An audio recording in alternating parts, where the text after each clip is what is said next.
Hello, I'm back, and I'm feeling much better about this angle. You all have a poetry book underneath you now, so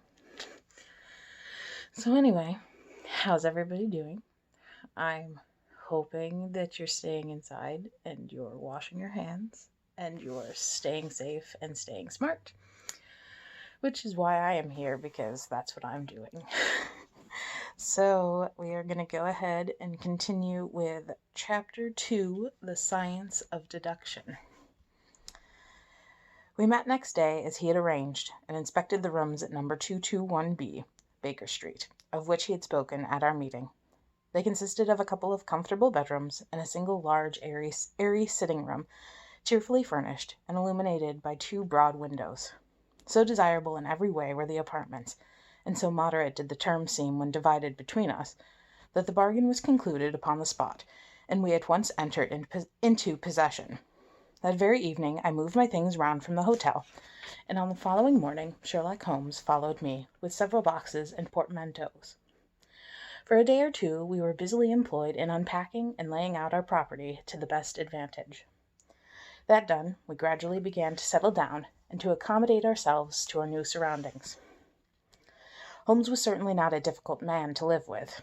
He was quiet in his ways, and his habits were regular. It was rare for him to be up after 10 at night, and he had invariably breakfasted and gone out before I rose in the morning.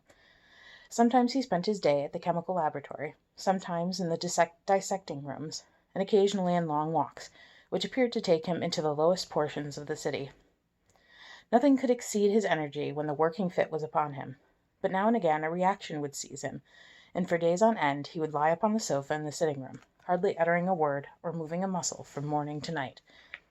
On these occasions I have noticed such a dreamy, vacant expression in his eyes, that I might have suspected him of being addicted to the use of some narcotic, had not the temperance and cleanliness of his whole life forbidden such a notion.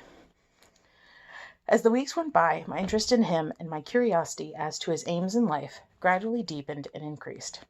His very person and appearance were such as to strike the attention of the most casual observer. In height he was rather over 6 feet, and so excessively lean that he seemed to be considerably taller. His eyes were sharp and piercing, save during those intervals of torpor to which I have alluded, and his thin, hawk-like nose gave his whole expression an air of alertness and decision. His chin, too, had the prominence and squareness which mark the man of determination. His hands were invariably blotted with ink and stained with chemicals, yet he was possessed of extraordinary delicacy of touch, as I frequently had occasion to observe when I watched him manipulating his fragile philosophical instruments. The reader may set me down as a hopeless busybody when I confess how much this man stimulated my curiosity, and how often I endeavored to break through the reticence which he showed on all that concerned himself. Before pronouncing judgment, however, be it remembered how objectless was my life, and how little there was to engage my attention. My health forbade me from venturing out, unless the weather was exceptionally genial, and I had no friends who would call upon me and break the monotony of my daily existence. Under these circumstances, I eagerly hailed the little mystery which hung around my companion, and spent much of my time in endeavoring to unravel it. He was not studying medicine. He had himself, in reply to a question, confirmed Stamford's opinion in that point. Neither did he appear to have pursued any course of reading which might fit him for a degree in science or any other recognized portal which would give him an entrance into the learned world. Yet his zeal for certain studies was remarkable, and within eccentric limits his knowledge was so extraordinarily ample and minute that his observations have fairly astounded me. Surely no man would work so hard or attain such precise information unless he had some definitive end in view. Desultory readers are seldom remarkable for their exactness of their learning. No man burdens his mind with small matters unless he has some very good reason for doing so. His ignorance was as remarkable as his knowledge. Of contemporary literature, philosophy, and politics he appeared to know next to nothing. Upon my quoting Thomas Carlyle, he inquired in the naivest way who he might be and what he had done. My surprise reached a climax, however, when I found incidentally that he was ignorant of the Copernican theory and of the composition of the solar system. That any civilized human being in this 19th century should not be aware that the earth travelled round the sun appeared to me to be such an extraordinary fact that I could hardly realize it. What on earth was that? Sorry, random noise that just scared the crap out of my cat. Real-time video viewing. You appear to be astonished, he said, smiling at my expression of surprise. Now that I do know it, I shall do my best to forget it. To forget it? You see, he explained, I consider that a man's brain originally is like a little empty attic, and you have to stock it with such furniture as you choose. A fool takes in all the lumber of every sort that he comes across, so that the knowledge which might be useful to him gets crowded out, or at best is jumbled up with a lot of other things, so that he has a difficulty in laying his hands upon it. Now the skilful workman is very careful indeed as to what he takes into his brain attic. He will have nothing but the tools which may help him in doing his work, but of these he has a large assortment, and all in the most perfect order. It is a mistake to think Let's try that again. It is a mistake to think that little room has elastic walls and can distend to any extent. Depend upon it, there comes a time when every addition of knowledge you forget something that you knew before. It is of the highest importance, therefore, not to have useless facts elbowing out the useful ones. But the solar system, I protested. What the deuce is it to me? He interrupted impatiently. You say that we go round the sun. If we went round the moon, it would not make a penny's worth of difference to me or to my work. I was on the point of asking him what that work might be, but something in his manner showed me that the question would be an unwelcome one. I pondered over our short conversation, however, and endeavoured to draw my deductions from it. He said that he would acquire no knowledge which did not bear upon his object. Therefore all the knowledge which he possessed was such as would be useful to him. I enumerated in my own mind all the various points upon which he had shown me that he was exceptionally well informed. I even took a pencil and jotted them down. I could not help smiling at the document when I had completed it. It ran in this way. Sherlock Holmes, his limits. 1. Knowledge of literature, nil. 2. Knowledge of philosophy, nil. 3. Knowledge of astronomy, nil. 4. Knowledge of politics, feeble. 5. Knowledge of botany, variable. Well up in belladonna, opium, poisons generally. Knows nothing of practical gardening. 6. Knowledge of geology, practical but limited. Tells at a glance different soils from each other. After walks has shown me splashes upon his trousers, and told me by their colour and consistence in what part of London he had received them. 7. Knowledge of chemistry, profound. 8. Knowledge of anatomy, accurate but unsystematic. 9. Knowledge of sensational literature, immense. He appears to know every detail of every horror perpetrated in the century. 10. Plays the violin well. 11. Is an expert single-stick player, boxer, and swordsman. 12. Has a good practical knowledge of British law. When I had got so far in my list, I threw it into the fire in despair. If I can only find what the fellow is driving at by reconciling all these accomplishments, and discovering a calling which needs them all, I said to myself, I may as well give up the attempt at once. I see that I have alluded above to his powers upon the violin. These were very remarkable, but as eccentric as all his other accomplishments. That he could play pieces, and difficult pieces, I knew well, because at my request he had played me some of Mendelssohn's Lieder and other favourites. When left to himself, however, he would seldom produce any music or attempt any recognized air. Leaning back in his armchair of an evening, he would close his eyes and scrape carelessly at the fiddle which was thrown across his knee. Sometimes the chords were sonorous and melancholy. Occasionally they were fantastic and cheerful. Clearly they reflected the thoughts which possessed him, but whether the music aided those thoughts, or whether the playing was simply the result of a whim or fancy, was more than I could determine. I might have rebelled against these exasperating solos, had it not been that he usually terminated them by playing in quick succession a whole series of my favourite airs as a slight compensation for the trial upon my patience. During the first week or so we had no callers, and I had begun to think that my companion was as friendless a man as I was myself. Presently, however, I found that he had many acquaintances, and those in the most different classes of society. There was one little sallow, rat-faced, dark-eyed fellow who was introduced to me as Mr. Lestrade, and who came 3 or 4 times in a single week. One morning a young girl called, fashionably dressed, and stayed for half an hour or more. The same afternoon brought a grey-headed, seedy visitor, looking like a Jew peddler, who appeared to me to be as much excited, and who was closely followed by a slipshod elderly woman. On another occasion an old white-haired gentleman had an interview with my companion, and on another a railway porter in his velveteen uniform. When any of these nondescript individuals put in an appearance, Sherlock Holmes used to beg for use of the sitting-room, and I would retire to my bedroom. He always apologized to me for putting me to this inconvenience. "I have to use this room as a place of business," he said, "and these people are my clients." Again I had an opportunity of asking him a point-blank question, and again my delicacy prevented me from forcing another man to confide in me. I imagined at the time that he had some strong reason for not alluding to it, but he soon dispelled the idea by coming round to the subject of his own accord. It was upon the 4th of March, as I have good reason to remember, that I rose somewhat earlier than usual, and found that Sherlock Holmes had not yet finished his breakfast. The landlady had become so accustomed to my late habits that my place had not been laid, nor my coffee prepared. With the unreasonable petulance of mankind, I rang the bell and gave a curt intimation that I was ready. Then I picked up a magazine from the table and attempted to while away the time with it, while my companion munched silently at his toast. One of the articles had a pencil mark at the heading, and I naturally began to run my eye through it. Its somewhat ambitious title was The Book of Life, and it attempted to show how much an observant man might learn by an accurate and systematic examination of all that came in his way.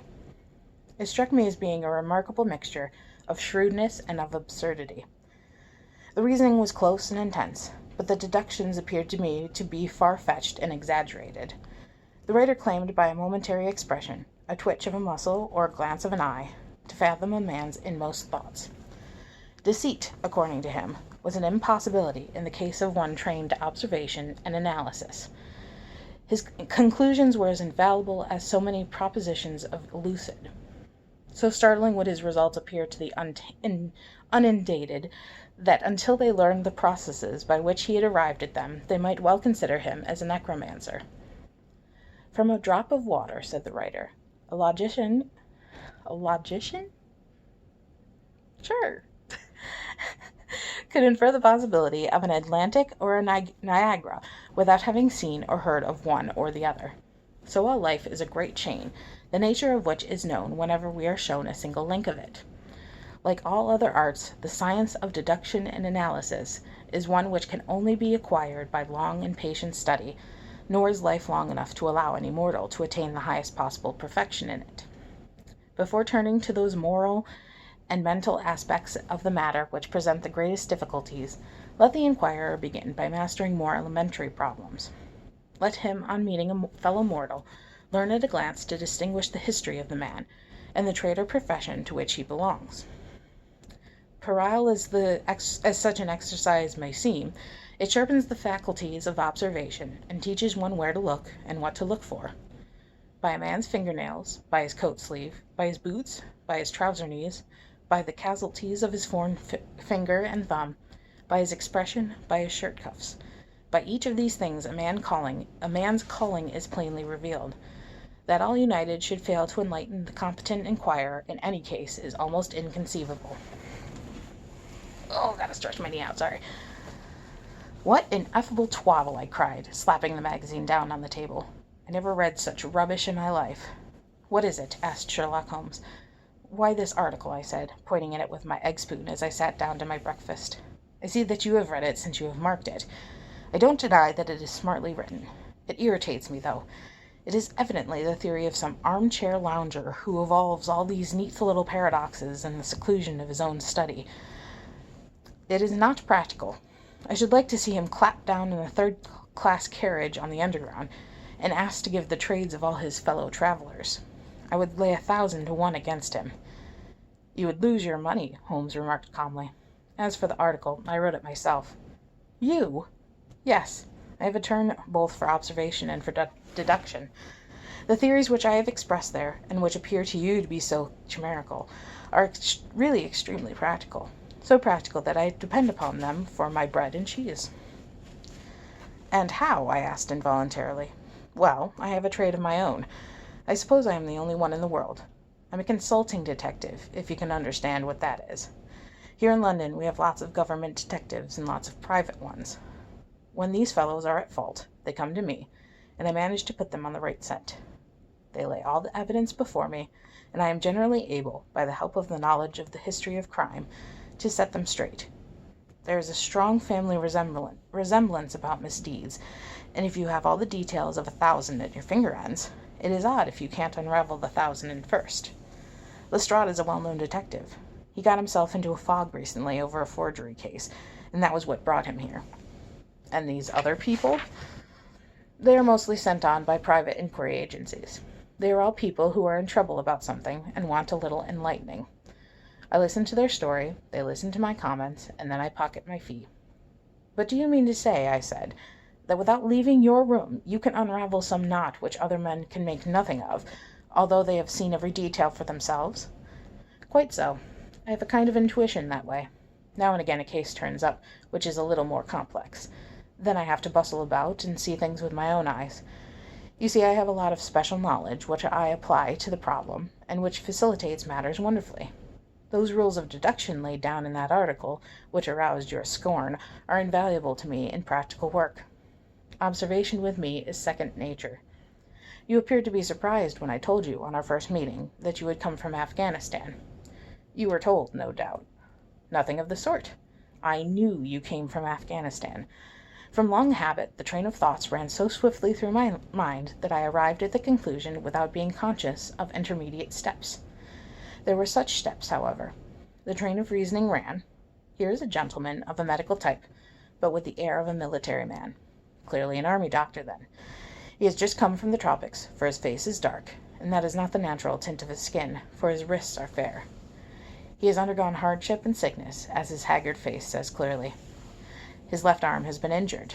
He holds it in a stiff and unnatural manner. Where in the tropics could an English army doctor have seen much hardship and got his arm wounded? Clearly in Afghanistan. The whole train of thought did not occupy a second. I then remarked that you came from Afghanistan, and you were astonished. It is simple enough as you explain it, I said, smiling. You remind me of Edgar Allan Poe's Dupin. I had no idea that such individuals did exist outside of stories. Sherlock Holmes rose and lit his pipe. No doubt you think that you are complimenting me in comparing me to Dupin, he observed. Now, in my opinion, Dupin was a very inferior fellow. That trick of his of breaking in on his friend's thoughts with an apropos remark after a quarter of an hour's silence is really very showy and superficial.